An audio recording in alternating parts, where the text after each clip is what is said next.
এবার বাংলাদেশের খবরের দিকে নজর রাখবো, কারণ ফের বাংলাদেশের যুদ্ধ জিগির। ঢাকায় সরকারি উদ্যোগে তরুণদের দেওয়া হচ্ছে অস্ত্র প্রশিক্ষণ। যুদ্ধের প্রস্তুতির হুঁশিয়ারি সেদেশের সেনাপ্রধানের।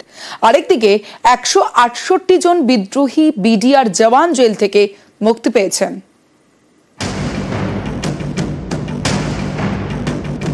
তরুণদের হাতে অস্ত্র, তাদের আগ্নেয়াস্ত্র চালানোর প্রশিক্ষণ দিচ্ছেন জওয়ানরা। এ ছবি বাংলাদেশের রাজধানী ঢাকার। তরুণদের যুদ্ধের জন্য তৈরি করছে ইউনূস সরকার। এভাবেই যুদ্ধ জিগির তুলছে বাংলাদেশ। গণপ্রতিরক্ষা বলতে কিন্তু সীমান্ত প্রতিরক্ষা বোঝায় না।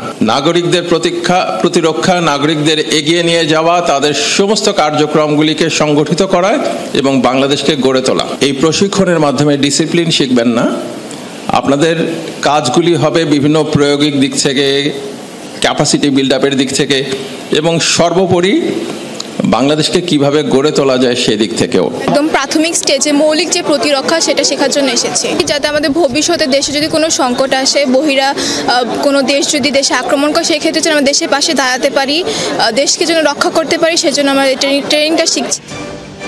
বাংলাদেশের তরুণদের আগ্নেয়াস্ত্র নিয়ে প্রশিক্ষণ, আর সে দেশের সেনাপ্রধানের গলায় যুদ্ধের হুঁশিয়ারি।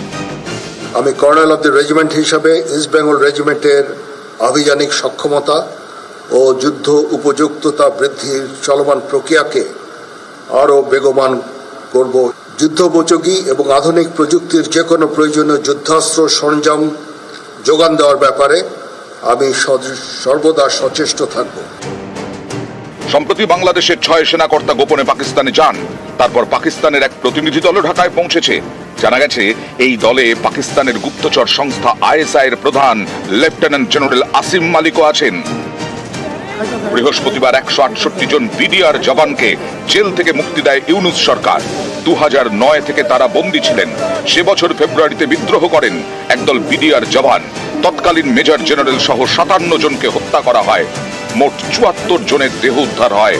গত রবিবার সেই ঘটনায় অভিযুক্ত 168 জওয়ানের জামিন মেলে।